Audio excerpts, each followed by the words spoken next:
Hi, and welcome to the Selling in the Motor Trade podcast in association with CarWow, the online car-changing destination.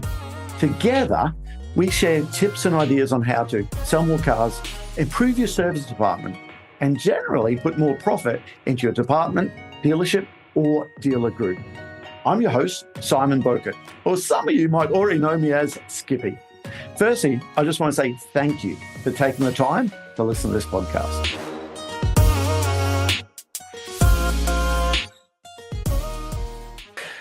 Hi, welcome to another episode of Selling in the Motor Trade. Today I'm joined with Wendy Harbutt, and this is going to be a little bit different.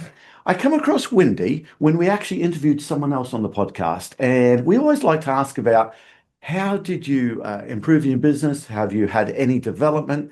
And I'm going to say Chris was absolutely raving about Wendy Harbutt from dramatic improvements and development. So Wendy, I just had to get you on the podcast. Welcome aboard. Thank you very much. I'm delighted to be here. That's it. So can you tell us about people who might not know you? Can you tell us about how did you first get into the world of leadership and development and coaching? What were your early experiences to get you into this path? Yeah, well, I grew up in my parents' business, so I feel like that's ingrained. And then I've had a career of two halves. So the first half was in marketing. I ran my own marketing business eventually. And then from there, I completely switched lanes and went into learning and development and went back to university. And today I would describe myself as a business psychologist and facilitator and executive coach. So that's what I do. I work with people, and it's all about how they can be a better version of them. Now, typically I work with leaders. I also work a bit on team effectiveness. So if you've got a group of people that are individually brilliant, but somehow that isn't quite singing together, I often get brought in for those kind of things. And I do a mixture of kind of creating programs to develop people, but also working one-to-one as a coach. And I work in the industry as a coach. Yeah. So Wendy, why changing gears from a marketing business into the learning and development space? What was the motivation for that? Well, I kind of think we all get one go at this. And there came a point in my life where I realized that whilst I was successful at it, it really didn't make me feel fulfilled. And I didn't love it anymore. And I do love what I do now. So it was a big decision. You know, it's when something's going well, it takes some bravery to break it. But that is indeed what I did. I took a big hammer to my life and built a different one. And I'm glad I did. I'm really glad I did. So that's back in 2009. And I've got to ask, the name hints at dramatic improvement. It kind of hints at one of your methods there. And I know we spoke before, you incorporate lots of drama and role play exercises in the training. Can I just ask you a little bit about that? Because I know some people might be skeptical about role play on coming on a training course with role play. Can you talk to us a little bit about why you find that technique so powerful for learning, and can you give some examples of how you involve that in your learning and development? Hey, let's be honest, people hate it, don't they? Yes, me too. I'm glad you said that. Okay. Yeah, I say, yeah, so we're going to be doing some role play, and I watch all the faces in the room change. Yeah. Oh no, I hate it. I hate pretending, people will say. So I guess that's bad role play. If that's been your experience, then get better people to work with. Because if it's done well, you should forget that this is anything other than happening for real. And so that's what we try to do. And look, if you're going to try and learn something practically skill-based, behavioral, any of that stuff, if you said, okay, so I'm going to try being better at coaching other people, I'd say, brilliant. How are you going to do that? And you would talk me through it, and I'd go, yeah, great. Now show me you can do it. And that's the bit, right? Yeah. So you have to have a kind of safe place to experiment with that and play and try it and go again. And I often describe my colleagues, the actors, as crash test dummies, because you won't break them. Like you have a practice run, you give something a go, it goes how it goes, and then you go again. right? You take some feedback and you go again. And you can do that in real life, but it's a bit more scary, I think, Yeah. practicing out there in the wild. But hey, look, that's my kind of belief about it. Yeah, I love that. Grant Cardone told me years ago, to get anyone to do anything, it's first tell me first, then show me, okay, then let me, and then coach me. And too often, I think in training and development, it's just the tell me, okay. There's not the show me side of it. Then there's not the let me, or the let me is with real customers or real employees and real conflict management. And then the coach me should be after they've actually done it. So I love the idea that you're not just telling people what to do, you're actually Yeah, showing them. and look, when you're in your real world, when you're Mm, day to day, if you want to try something new, people will push you back. mm, Yeah, because nobody really wants to change. If you want to change, it implies that others around you have got to change. So if I want to try being better at something, all my colleagues around me have to be patient with me while I try to do that thing, mm. right? And they will say stuff to me like, "Why are you doing that? You're being weird." And right, yeah, or have you been on a training course? And, Yeah. and so it's designed to kind of put us off and Mm, push us back into our box, push us back into our lane, so that we stay the same and they can stay the same. And that's a real blocker to development. So I would encourage people to tell others around them. So if you have been on a training course and you want to actually get it to be useful, come back and say stuff like, I've been on a training course. I've learned this thing. I want to try it out. Yeah, can you give me a bit of encouragement and support to do this? And most people say yes. They might, raise a cynical eyebrow or have a bit of a laugh, but it makes it more possible. You're kind of creating your own permission to have a go. mm. That's kind of what I think. But yeah, like going back to the actor thing, yeah, if you get super skilled actors, it shouldn't feel like pretend. Well, I think that's what people say all the time. Role play is never real. And we say sometimes that, well, salespeople always say, with a real customer, it's so much easier. It's so much easier. And I say, well, yeah, that is true because a real customer won't tell you when you got it wrong. A real Mm, customer is not going to say, stop, time out.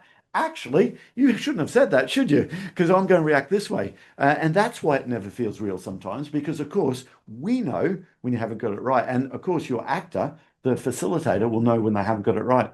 I suppose that's the different things with role play as well, isn't it? yeah. If someone throws that, it's never real scenario up there. Oh, Uh, it's a bit cheesy, but yeah, I've heard a few people say this is real play. And yeah, look, I think you can only wave that banner if you really are good at it. But yeah. yeah, I do work with people that I'm glad to say are really, really superb at it. So, Yeah, I love that phrase, real play. It really sums up what it is. So this is a shameless plug to our first 90-day program. So Wendy, we say that the skills that people learn in the first 90 days, good and bad, often last with them for the rest of their career. And that's why we say, who's training our service advisors, our people to start with. So can I ask you, in the start of your career, is there anything you learned in your first 3 months that's as relevant today as it is when you started mm, in your career? yeah, I think the thing I worked out really early in my career is that it's all about people and it's all about relationships. So yesterday I was talking to a group of very, very senior executives in a very large organization, and I was saying pretty much the same thing to them. Your progression is going to be based on, and your success, frankly, in what you do is going to be based on your ability to build relationships and make them last. I heard you and Chris, I think you were talking about this notion of salespeople moving around, and you Mm, were saying, look, it's much better to stay somewhere. And I at the time I was thinking, yeah, like farm those relationships. Don't go mm. hunting for more. Well, do go hunting for more, Yeah, but stay and work with those relationships. Look, it absolutely is about people. And if anyone's listening to this and thinking, yeah, I know that, I'd say, okay, have you really thought about the relationships you need to have and develop for whatever your next step is? So wherever you want to go next, have you already built those relationships and do those people know about you? So in terms of career development, let's say, so if you're if you're somebody wanting to step into management, or if you're somebody in management wanting to step up to the next level, I would argue that a lot of that is going to be based on whether the people that can put you there know that you want to be there and know why you should be put there, right, into that role. And that's about those relationships. So yeah, but I think that's what I learned early. And the other thing is find out what makes your key stakeholders tick. Really get into what it is that works for them. I have this thing that I say, which is people do things for their own reasons. So if I want to influence anybody to do anything, there's no, yeah, I can work out why I want them to do it. That's super simple. But I think a key question is, why would they want to do it? And if you're thinking, well, I don't know why they want to do it. Well, you need to do a bit more work then on that relationship. But it's starting with why, Simon Sinek, isn't it? But not just for you as the leader, the actual person. So simple, isn't it? But so often you just don't see that happening, do you? Mm. I just need to do this for our dealership, our benefit, our department, not the person doing it. Yeah, Uh, and by the way, you mentioned Simon Sinek, so I'll riff off the back of that and say yeah, there's something. Look, I'm not a disciple, but yeah, he does say quite a lot of good stuff, useful stuff, yeah. and he talks about a leader's duty being to create the conditions, a duty to create the conditions in which other people can be successful. So if there's anyone listening to this that is in a leadership role, or even isn't in a leadership role but is a natural leader, then I would say, are you doing enough to create the conditions for those around you to be successful? Um, and start with you, like look in the mirror, start and think, what is it I'm doing that's creating the reactions around me? Yeah. I want to ask, even coaches benefit from coaching. So Mhm. can I ask you, other than Simon, who else are some of your biggest influences or mentors in your journey? And maybe not books or people that we've read, but maybe mentors that you had starting on your journey on learning and development. Mm. Um, I feel like the people that have influenced me most, I guess others might relate to this. The people that have influenced me most are the people that showed me how not to do it. Yeah. Yeah. Uh, and Isn't I that so funny? I know exactly what I'm not going to do. Yeah. yeah, Yeah. I feel like I've learned more from observing others do stuff I don't want to repeat, and then I've tried to shape myself into the space between, I guess. Um, I look, I've got a big bookcase behind me Mm, full of wise words. And so yes, there are definitely people I love to read. Brené Brown is somebody I mm. would go to. I'd go to TED Talks and have a look at those. Yep. There's endless sources out there, but Yeah. I think Chris Cormier, and name check to Chris who got me to here Yeah. onto this call, he would say, yeah, stop reading. He said, Wendy says stop reading. I don't know that I say stop reading. I'd Yeah. say make sure you're applying. So do Yeah. look for those influences, but do get into, yeah, and how do I actually use them day to day? Isn't it so true? Stop reading and start putting it in place. That's what you need to do because it's. I know myself. Maybe you do this as well. My bookcase. I'm looking down at. It's full as well, and we do this stuff and podcasts. I absorb all this information all the time, and I think it's really, really good. But is there almost like I don't know, psychological point, I'm paralyzed by analyzing, and it's too many different ways to look at things there. I love that idea of stop reading and start putting into place some of the stuff you need to do. Yeah, Uh, I think stuff's got to be pretty, well, for me, stuff's got to be pretty simple mm, because whilst I'm in my busy day, I have to be able to hold the concept in my head and use it in the heat of the moment. in the heat of the moment. Yeah, So if yeah, somebody says, here's my 10 steps to success, yeah, I'd say, wow, well, that's about nine too many for me, yeah. right? Give me one thing I can go do and give it a try. And then, and here's a key point, and then Mm, reflect. So I anyone that's worked with me will know I talk about this. mhm. Most people say they reflect and they don't. What they actually do is criticize themselves. They give themselves a good kicking. They're driving home at the end of the day and they go, "Oh, I didn't do that well, or I didn't get that right," or yeah. So they're very self. Most people talk about Do like we this all kind of do that? I think we do that. Aren't we our biggest critics? We are our Yeah. biggest critics often, and I would encourage a ratio for reflection of three things you've done well. And then if you can come up with that, then you're allowed to have the last one, which is one thing you do differently.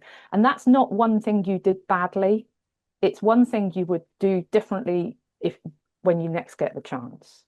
So, and that's putting your experience, learning from your experience into practice. So yeah, you can go feed your brain with material, with books and learning, and do.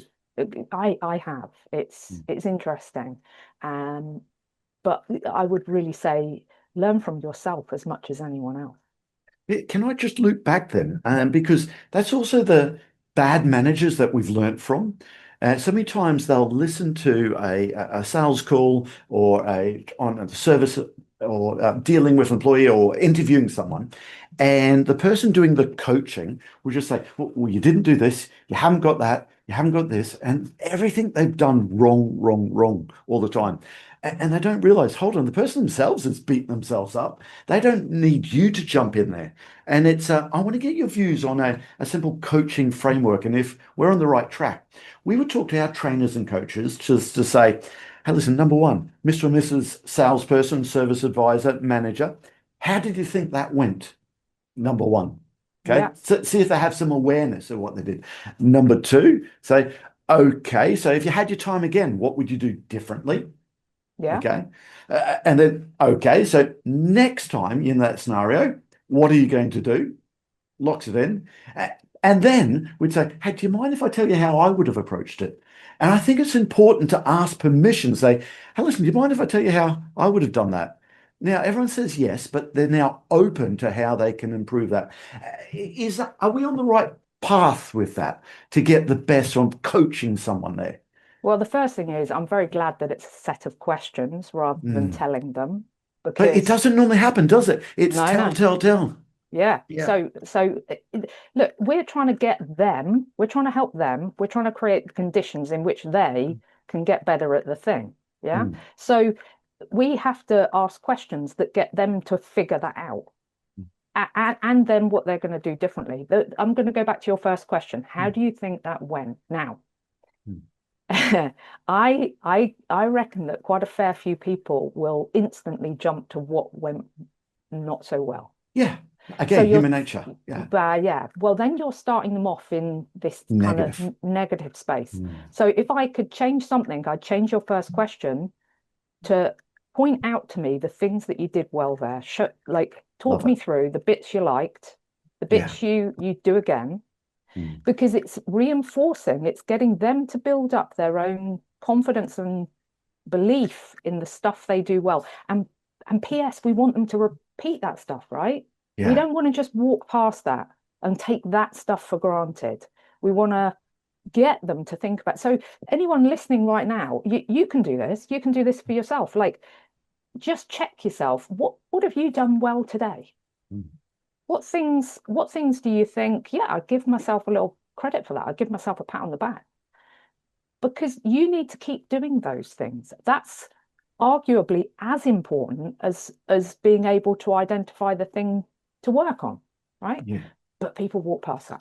So yeah, coming back to your questions, yeah, I like the fact that they're questions, Mm. and I don't know if you need the last one, which is the point about can I Yeah. can I tell you how I do it? Well, Yeah. maybe you do, but then that's not coaching, that's training. So that's Yes. saying Yeah. you can't work this bit out for yourself. You don't know this piece. Exactly. Yeah. Let me talk you through it. Uh, And yeah, that is true because at some point we do have to train them to say, "Hey, this is the way to do it," instead of going straight into "No, you've got all that wrong. Do it this way."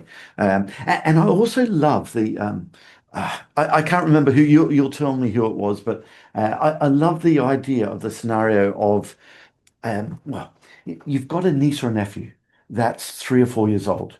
They drew you a picture of something. They come and say, "Uncle Simon, Auntie Winda, I drew you a picture." And of course, we say as uncles and aunties, "Wow, that's brilliant. What is it?" It's a boat. It's a boat. Okay. Oh, of course it's a boat. I can see it now. It's the best boat in the world. Now, of course, we're going to see pictures of boats all afternoon. until their mum and dad says, Auntie Wendy, she's seen enough boats. Okay. But if you turn around and say, what is it? It's a boat. Really? That's a boat. Are you serious? How old are you? You're four. And that's the level of boats you're drawing now. I tell you what, when I was your age, I was drawing better boats than that.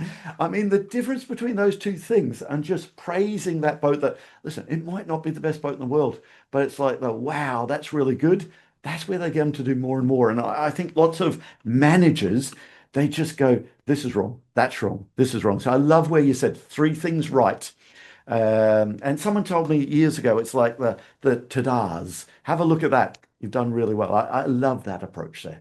Yeah, I was working one to one with a head of business quite a few years ago, and we were talking about this notion of how you get people to be better at a thing. Mm. And they said the trouble is, Wendy, that like lots of them just don't do enough good stuff. I, so you can imagine my enthusiasm for this. And I said, well, Yeah, look, come with me then. We're going to get out of this office. P.S. Get out your office regularly. yeah, And yeah. we're going to go to where people are doing the job. And let's go just hover about there for a bit. Initially they'll notice we're there, and then quite soon we'll become invisible and they'll Mm, carry on doing what they do. Just see how long it takes for you to see them do something good that you can then go give them mm. some positive feedback about. Almost go catch people doing things well. Well, that's the phrase, isn't it? Catch people Yeah. doing things well, and then talk about that. And look, lots of people give praise. So Mm. praise is non-specific, as you know. It's like, great job, Simon. Nice one. All that kind of stuff. Yeah. That's not what people want though, is it? Well, it has the kind of lasting effect of, like I say, it's like confetti or snowflakes. It's Mm, pretty, but it doesn't last very long. mm. If you can really give feedback, that's much more powerful. So if I can tell you what you did that was and Yeah, why it had such a good effect, you're highly likely to do it again. So if I want yeah. you to do more of the good stuff, that's a sure route. Yeah, so true. And also, if you just say well done and praise the person, it might have that snowflake effect on that person. But everyone else is like, pass me the sick bag. Okay, what are they doing there? Whereas if you turn around and said, hey, Jenny, listen, the way you made that appointment there, that was sensational. That's where everyone hears, it's not Jenny sensational, it's the way she made that appointment. It's praise the actual act, isn't it? Not the person. I And think, by is the that the phrase? Yeah, praise the effort is the Yeah, theory. yeah. But I also think you can lead people, you can help people do that for themselves. So you know that reflection that I described, Yeah. you can lead people to do that. So you can, for example, say, hey Jenny, I observed you doing some of those check-ins this morning. Just talk me through what three things do you think made a good positive difference in the way you tackled those this morning, Mm. and see if she can pick it up. Because yes, you want to give feedback, and as well as that, sometimes it's good to get people to be able to identify that for themselves. Can I go back to the man, the head of business? That trouble is, none of my people do anything right. Okay. Yeah. Um, does it dawn on you? I just want to know how that ended up. Did it dawn on him? What was the change in that business after that scenario? Well, they were surprised to learn that it Mm, didn't take very long of standing there to find that a lot of people were doing a lot of things right. And it's almost like they had black hat.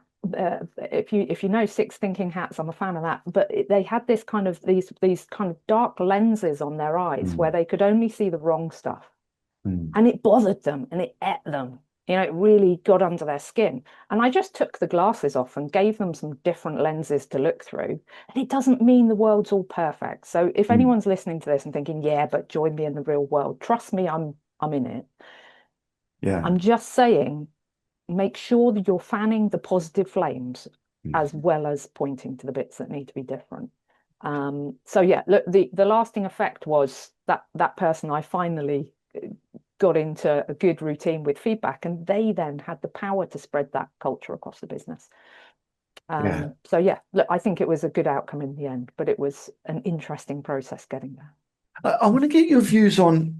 We just work in the motor trade, and I started washing cars when I was 17, and that's all I know the motor trade. So I'm curious to get your views on working in other industries because I know you work with the clients like BMW, Jardine Motors, but also lots in banking and finance and so many other industries there.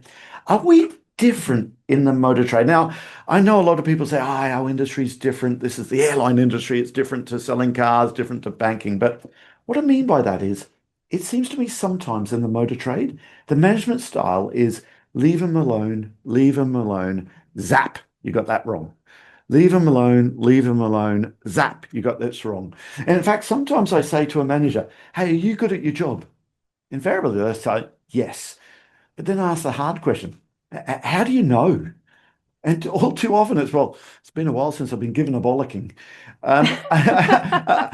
It's now maybe I say that half sarcastically, but are we different in the motor trade? Or are people just people, Wendy? Look, people are just people. You are, yes, the motor trade, I would say, has its own distinct flavor. Mm. Um, because it has a lot of people. I would call it like the cool kids at school.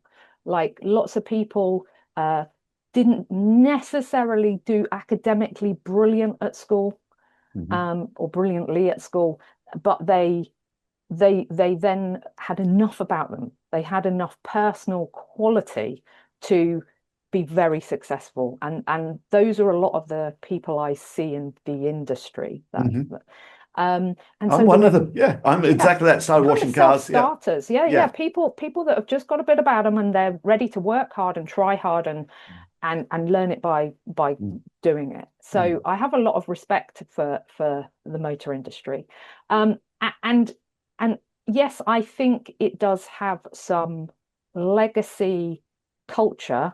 mhm. Um, and I'm generalizing, so forgive me, but it does tend to have some legacy culture of, people that say things like, well, it didn't do me any harm, so I'm doing it to them. Mhm. Very kind of what we call that kind of old school mentality. I think that's changing. I'm glad to say it's changing. I hope so. I definitely, the leaders I've worked with, for example, with BMW, there's a program there called Aspire, which is for people that are senior managers that are aspiring to be heads of business. And so, yeah, they definitely were trying to change the style, trying to change the way that we lead, because the people coming into the industry now aren't aren't the same. They're Yeah. looking for different things. They've been educated at a different time to us in different ways. So we have to be ready to manage and lead them differently. In fact, one of the things I often hear is, I can't motivate them. I can't get them to do anything because they're not like me. And it's like, yeah, that's true. They're not. So what are you going to do about that? What are you going to try?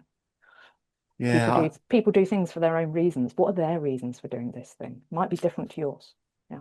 So I get so passionate about the motor trade because this is all I know. But when we get knocked from the outside, it's so often people that just still think we're the Arthur Daly image, and it's often people from other industries and whatever. And it's like we're not like that at all. I mean, in the motor trade, we produce some great leaders there, and also the complexities of a modern car dealership.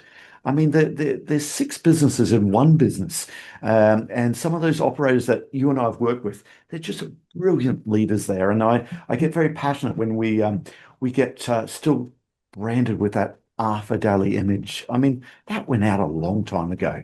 That did go Uh, out a long time ago. It's not true. yeah. And yet I think they are sometimes very tough environments to work in. Mm, So I agree. I think there are, just a huge number of fantastic leaders in the industry for sure.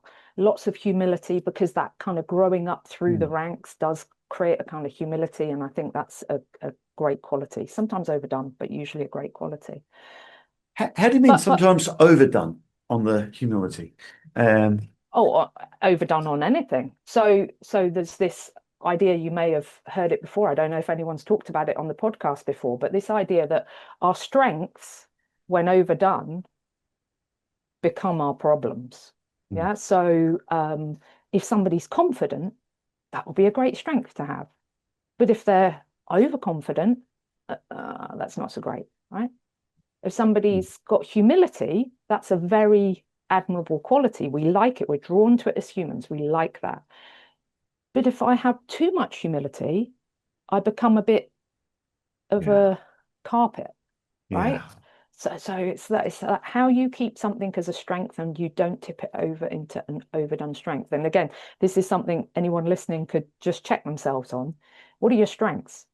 Just think through what you imagine your key strengths are, and then just think about if you turn those, a bit like turning the volume up on this podcast. If you turn the volume up too high, it won't sound so great. So what happens when you turn your strengths up too high? Perhaps, lots of people in this industry talk about being driven. Most people are pretty driven. They've got a lot about them, a lot of self-motivation, particularly if they get into management and leadership positions. But again, if I turn my drive up too much, and I have, so I'll tell you, early in my career, I was a terrible, horrible, awful manager because I'm so driven. I get stuff done, right? Mhm. But if I do too much of that, guess what? People around me start to fall over and break. So it's this style of leadership called pace setting.